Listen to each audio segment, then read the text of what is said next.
Ahora la siguiente ponencia va a estar a cargo de Mauricio Castiblanco, la arquitecta Filet y la arquitecta Cocucci. 2 siglas para la nueva práctica de arquitectura, APD y LOD. El arquitecto Mauricio Castiblanco es director de Servicios de Arquitectura de Australia y Middle East Corbis Global desde el año 2012 hasta la actualidad. Egresó de la Facultad de Arquitectura y Urbanismo de la Pontificia Universidad Javeriana de Bogotá, Colombia, en el 97. En el 2012 se radicó en Argentina y se vinculó a Corbis Studio de Córdoba como BIM y Project Manager, volcando su experiencia en documentación de proyectos de gran escala, en especial en proyectos de Emiratos Árabes.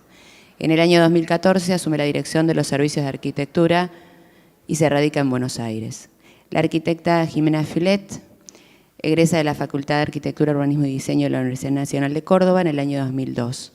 En el 2008 comienza a trabajar en Corbis Global, participando en algunos de los mayores proyectos del estudio como miembro del equipo de desarrollo de legajos técnicos.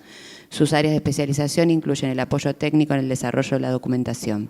Es miembro activo en el programa de entrenamiento Revit, tanto dentro de Corbis Global como en estudios de arquitectura en Brasil. Lucrecia Cocucci es directora de servicios BIM. Trabaja también en Corbis Global desde el año 2008 hasta la actualidad. Egresó de la Facultad de Arquitectura, Urbanismo y Diseño de la Universidad Nacional de Córdoba en el 2007. A partir del 2008, realiza la mayor parte de su experiencia en documentación de proyectos de gran escala, trabajando en países como Alemania, Emiratos Árabes y Australia.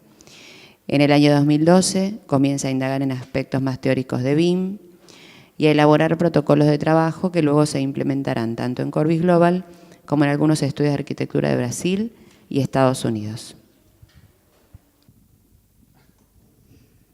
Bueno, muy buenos días. Bueno, antes que nada, obviamente agradecerles su asistencia y sobre todo estoy realmente muy contento de poder participar en un evento que está cada vez teniendo más escala y más participación, no solamente a nivel nacional, a nivel de Argentina, sino a nivel seguramente latinoamericano. Y pues realmente valorable la forma como se ha llegado a hacer, como dicen ustedes, a pulmón, y seguramente va a crecer mucho porque este tipo de trabajo no es simplemente una herramienta, sino es también una forma de hacer profesión. Para ponerlos un poco más en contexto, como escucharon, nuestra empresa tiene básicamente experiencia en el exterior.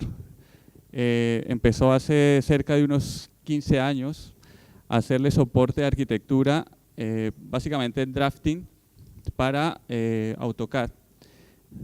Al estar nosotros, la empresa, en contacto con el mercado exterior, esta derivación de AutoCAD hacia Revit o hacia la forma de hacer BIM se vino dando pues por nuestros clientes y más que todo por los clientes de nuestros clientes. Ahí desde hace unos 15 años hay muchos gestores, o sea, gente que pone dinero para los proyectos, que están exigiendo a las compañías que participan en sus proyectos que trabajen de esta manera. Y esto se ha derivado en que también hay algunos gobiernos internacionales, estamos hablando Australia, algunas de las ciudades ya están exigiendo el entregar modelos BIM, el entregar modelos hacia las instituciones para poder hacer análisis más concretos, más pormenorizados, con menos papel y menos tiempo. En los países nórdicos llevan cerca de 25 años haciendo esto y ya es, digamos, alguna regla profesional dada por hecha. Y en Estados Unidos, pues debido a la crisis, tiene un poco de rezago respecto a los otros países, pero obviamente la fuerza de mercado que tienen y la implicancia que tiene no solamente en la forma de hacer arquitectura, sino en la eficiencia en los costes, está dando que esta forma de trabajo se crezca. Bien, la ponencia que les queremos presentar, Lucrecia y yo, básicamente se basa un poco en las experiencias que tenemos nosotros como soporte de esta experiencia de muchos clientes con sus clientes para hacer este tipo de trabajos, y el cómo ha venido evolucionando en la medida que no solamente cambia la forma de diseñar, y la forma de aproximarse al problema de la arquitectura, sino también rompe muchos paradigmas y efectivamente está generando cambios contractuales entre los diferentes gestores. Por supuesto, esto genera siempre reticencias y también genera mucha controversia, y lo que venimos nosotros a contarles es un poco parte, digamos, del cómo entendemos que está pasando este proceso y cómo sabemos que va a llegar hacia nosotros tarde o temprano. ¿Cómo es esto?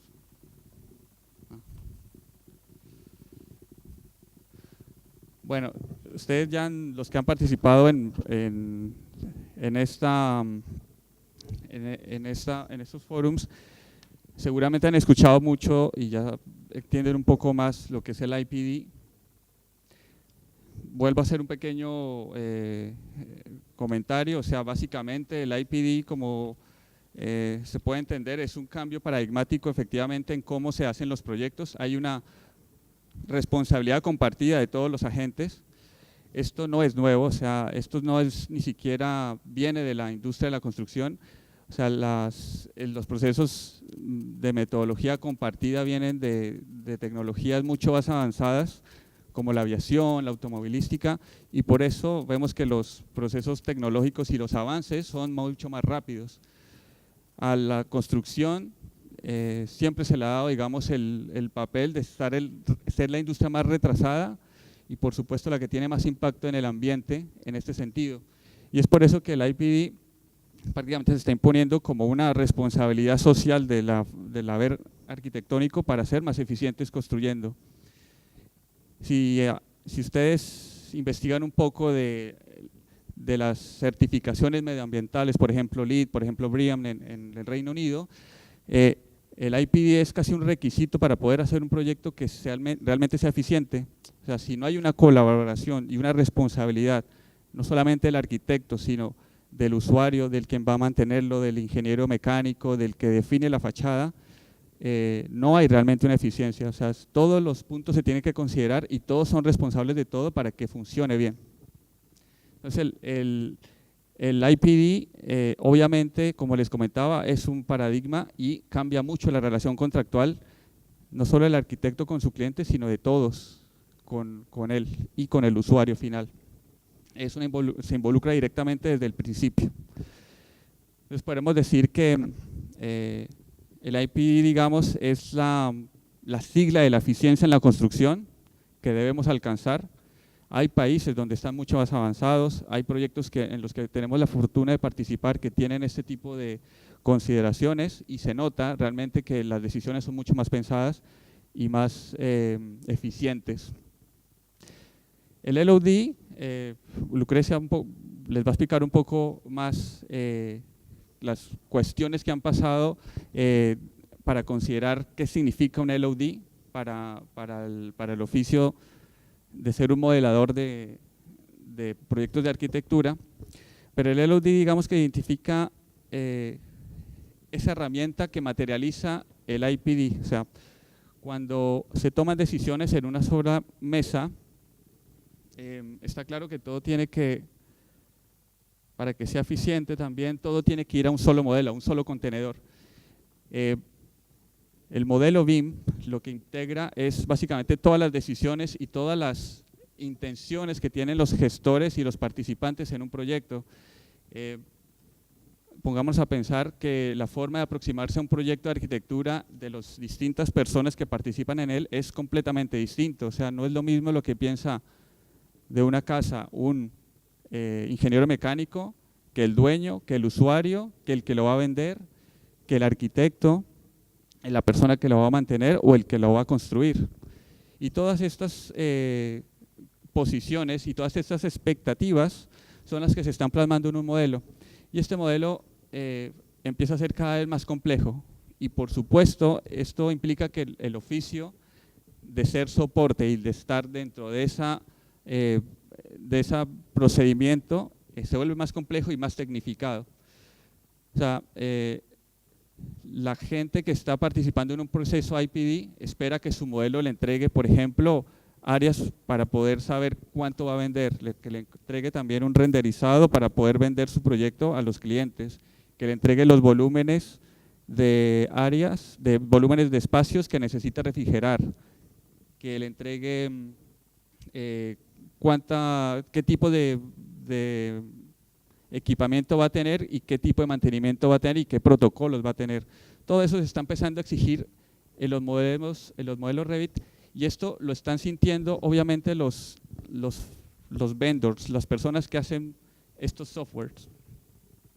Entonces no es raro ver que en las nuevas versiones de Revit, ArchiCAD, todo se empieza a integrar un poco más. Antes existía directamente la partición entre que había un Revit Architecture, un Revit BIM, un Revit MIP y un Revit Structure. Hoy en día cada vez empiezan a ser un poco más complejos y posicionados dentro de un solo software. Obviamente que también no pueden abarcarlo todo, es imposible que un solo programa abarque todas las necesidades que implica un proceso digamos, eficiente en la construcción.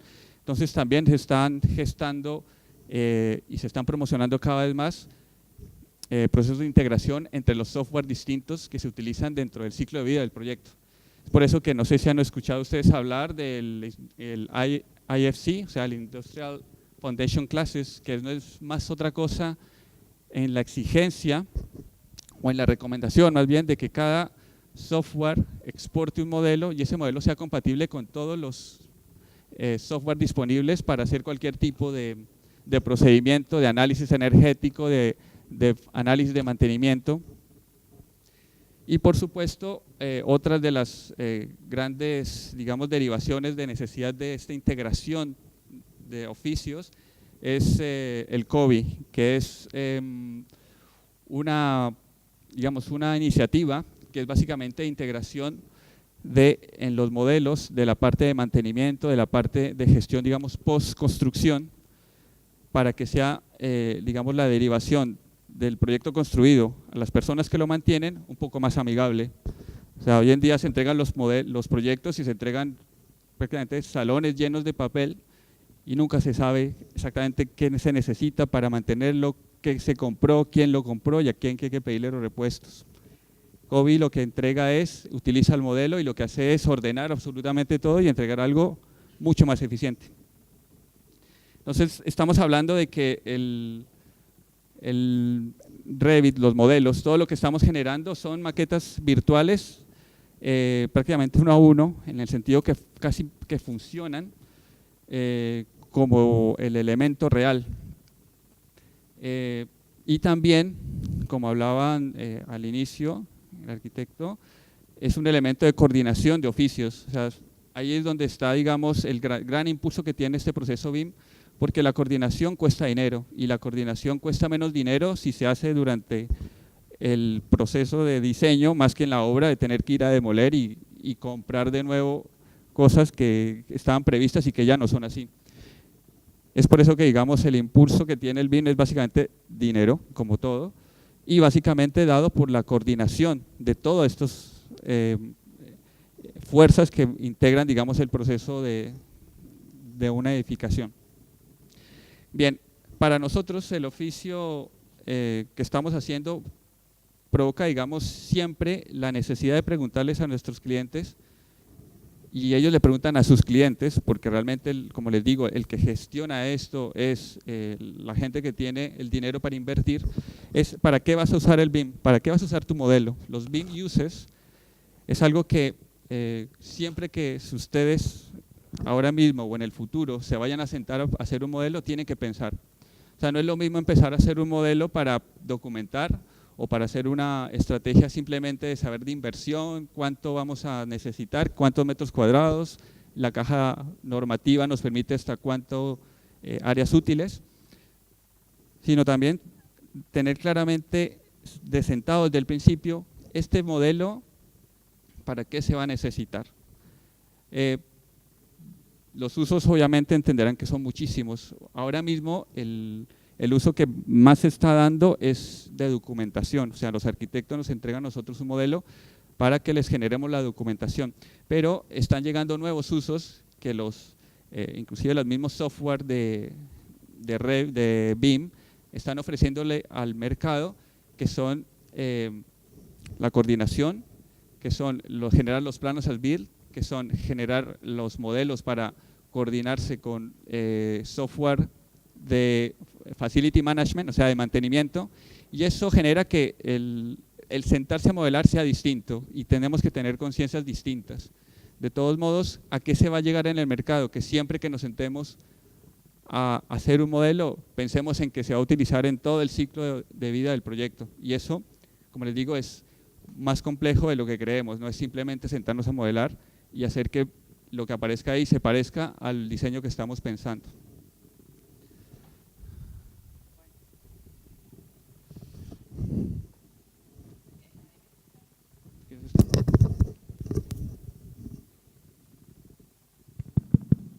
Ahí está. Bueno. Un poco, digamos, para seguir con lo que Mauri estaba hablando sobre IPD, bueno, para poder trabajar, digamos, de una forma coordinada y concreta y poder nivelar las expectativas en todos los grupos que intervienen en el proceso de creación de un proyecto, hay dos organizaciones principalmente, la AIA, el American Institute of Architects, y BIM Forum, que han creado documentos detallando, digamos, qué información debe tener nuestro modelo, tanto geométrica como paramétrica, de acuerdo al uso que se le vaya a dar al modelo digamos, a la etapa del proyecto en el cual estemos trabajando. Esto es muy importante definirlo desde el comienzo de un proyecto, porque, digamos, va a sentar las bases de cómo vamos a trabajar y de qué es lo que se espera entregar, y, digamos, a su vez esa información va a estar claramente vinculada, digamos, al uso que se le vaya a dar a nuestros modelos. Según el American Institute of Architects, existen 5 categorías: el LOD o LOD 100, el 200, el 300, el 400 y el 500. La otra organización, como les dije, es BIM Forum, que está conformada por la Asociación de los General Contractors en Estados Unidos, más también la AIA y otro grupo de gente que colabora, digamos, en el desarrollo de estos documentos. Ha catalogado esto de una manera similar, nada más que quitan el nivel 500 y le agregan uno que se llama 350, que, bueno, que está en el medio del, obviamente, 300 y el 400, que ya lo vamos a ver y explicar un poco mejor. El LOD 100 hace referencia, digamos, a la volumetría principalmente.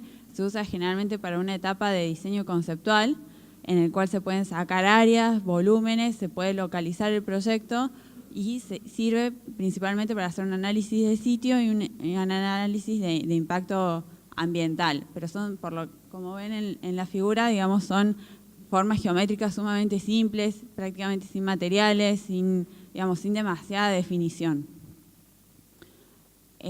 Después tenemos un LOD 200, que ahí ya sí, digamos, tiene unas formas un poco más definidas. Ya se puede ver mejor el tamaño, la forma, la orientación, la localización, y digamos, son los modelos con los cuales empezamos nosotros a documentar. Acá ya se empieza a incorporar la materialidad, por lo cual se puede empezar a sacar algunos renders o algunas imágenes preliminares, y sirve también para las primeras coordinaciones entre las disciplinas. Después tenemos un LOD 300, que ya sirve más para documentar, para hacer toda la parte de legajos técnicos, donde las formas están ya mucho más definidas, ya los materiales están aplicados, ya las distintas tecnologías se pueden empezar a ver, se pueden empezar a sacar cantidades, y bueno, lo usan principalmente los arquitectos y los consultores, y, como les dije, sirve principalmente para sacar los legajos constructivos. Después tenemos un LOD 400, que ya es más utilizado para la parte de fabricación. Tienen los tamaños exactos, tienen la geometría, bueno, súper definida, muy detallada, con muchísima información paramétrica, y es utilizada principalmente por los contratistas y los subcontratistas, y, bueno, sirve justamente para fabricar las distintas piezas que van a conformar nuestro proyecto, y, bueno, para sacar planillas constructivas también. Después tenemos el Level of Detail 500, que ya sirve para Facility Management. Un poco se hablaba ayer de qué es Facility Management. Bueno, esto hace referencia, digamos, a todas las operaciones de mantenimiento que se realizan en un edificio una vez que está construido. Entonces, digamos, toda la información que nosotros hemos modelado en nuestros modelos de Revit o BIM son pasados, digamos, a software de Facility Management que sirven, digamos, para realizar tareas de mantenimiento en los distintos edificios. Generalmente esto es usado más que todo por los contratistas y los subcontratistas y, bueno, como les dije, tiene usos de mantenimiento y, bueno, sirve para localizar equipamientos y para ver, digamos, las áreas. Tiene marcado las áreas de acceso mínimas que debe tener cada equipo. Aquí, digamos, juega un rol muy importante el tema de las familias, que como hablaban las arquitectas anteriormente, digamos, hay que tener muy claro, digamos, para qué se van a usar esas familias y en qué contexto, porque, digamos, no se puede crear una familia sumamente detallada porque le agrega demasiado peso a nuestro modelo y si nuestro uso final del modelo, digamos, es hacer un legajo técnico, bueno, lo más probable es que nuestra familia tenga poca definición geométrica, pero mucha información paramétrica. Entonces hay que tratar de encontrar siempre un balance justo entre la geometría y la información para no sobrecargar los archivos y que después, digamos, se tornen inmanejables. Obviamente, si lo que queremos sacar en nuestro modelo es un render, bueno, en ese caso seguramente la geometría de nuestras familias va a ser mucho más compleja que si estuviéramos en, no sé, en una etapa conceptual o estuviéramos tratando de sacar solamente cantidades. Digamos, para el caso de las familias también aplica esto de los distintos LOD. Bueno, las familias muchas veces van a encontrar ustedes en internet o buscando que hay familias que las crean los fabricantes, que sí reflejan a la perfección el modelo o el producto, pero no, digamos, no son eficientes a la hora de trabajar en nuestros proyectos.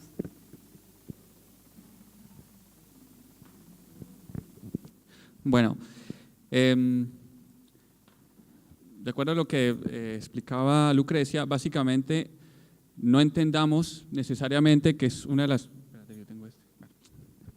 las confusiones que tienen nuestros clientes y todo mundo es que el LOD, o sea, un Level of Development, significa estrictamente un nivel geométrico alto. Eso no es así. Realmente lo que la práctica nos está dando a entender y lo que realmente el mercado necesita es un LOD, significa el entender no solamente lo que se está diseñando, sino también lo que se está construyendo. Es decir, hay que tener en cuenta cómo se construyen los edificios, qué tecnología se va a usar para que realmente hablemos de un LOD alto, para que preste un servicio a un proceso IPD. Es decir, en la medida que, como todos saben, el IPD involucra que las decisiones se toman desde el principio, inclusive el contratista, el constructor está desde el primer día ayudando a tomar decisiones para que sea más eficiente la construcción.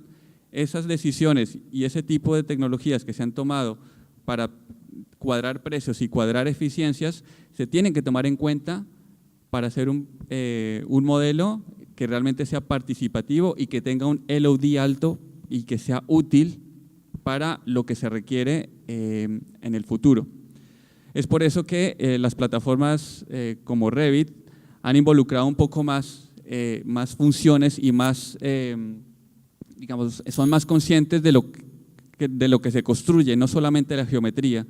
Si ustedes alguna vez han tenido la oportunidad de utilizar Revit, hay herramientas que son relativamente nuevas, desde hace 3 o 4 versiones, como Parts, en donde no solamente estás modelando un muro con pintura, sino que también ya lo considera como un assembly, o sea, es como una capa de cosas que son medibles, que se pueden contabilizar, quitar, poner y modificar y cuantificar para obviamente tener precios. Entonces digamos que el modelo y los softwares se están complejizando aún más para poder dar cabida a este tipo de información tecnológica que se requieren para tener un modelo realmente colaborativo. Es decir, que también cuando en el futuro y como responsabilidad, digamos, profesional, la persona que vaya a hacer un modelo no solamente tenga la necesidad de documentar, sino también de mostrar un modelo consciente para que sea útil para muchos de los agentes en el proyecto, en el ciclo de vida del proyecto, es tener en cuenta cómo se construye. O sea, no es lo mismo modelar una estructura, por ejemplo, de hormigón con un edificio de estructura metálica. Todos sabemos que la forma de construir es distinta, hay que tener distintas formas de hacer los montajes de los pilares, y esos tipos de cosas ayudan a que, por ejemplo, en el futuro el contratista pueda filtrar muy bien estos elementos y poder, digamos, aplicar bien los costes y los tiempos para que le funcione, digamos, la tabulación 4D y 5D en el futuro, y no tenga que, en algunos casos, como está pasando ahora, rehacer los modelos para que digamos, correspondan a las fases y al cómo se construyen las cosas. También entender que hay tecnologías nuevas, prefabricadas, todas estas decisiones, como les repito, en una IPD se supone que se saben, se supone que se van dando lo más temprano posible, y por lo tanto deben estar dentro de un modelo que se requiera eficiente. Esto que, ya para concluir un poco, básicamente lo que estamos viendo nosotros es que en el mercado el rol del arquitecto como entidad coordinadora máxima de un proyecto está dejando de serlo. Está pasando a ser un agente muy importante en el proceso de diseño de una obra, pero es un agente más, un agente que aporta una información relevante, porque obviamente el edificio es el contenedor de muchas de las necesidades y espacios que se requieren, pero no es, digamos, el centro coordinador de todo, porque, como les digo, se vuelven los proyectos cada vez son más complejos, y esto está generando un nuevo rol en el mercado de la construcción, que es el que centraliza y el que coordina toda esta información, y estas personas tienen que ser aún más especializadas. O sea, ya no se están hablando de drafters, simplemente dibujantes que plasmen el sketch de un arquitecto o de un ingeniero, sino gente que entienda cómo se construye, gente que entienda cómo se tomaron las decisiones, y obviamente que sean profesionales de ingeniería o arquitectura que puedan plasmar eso en un modelo que sea IPD con LOD suficiente para que sirva a estos procesos. Bueno, con esto cerramos un poco la charla. Era compartir un poco, digamos, esto es algo que seguramente en algunos de nosotros nos suena muy ajeno, pero créanme que no es el futuro, es el presente, y hay que estar preparados. Muchas gracias.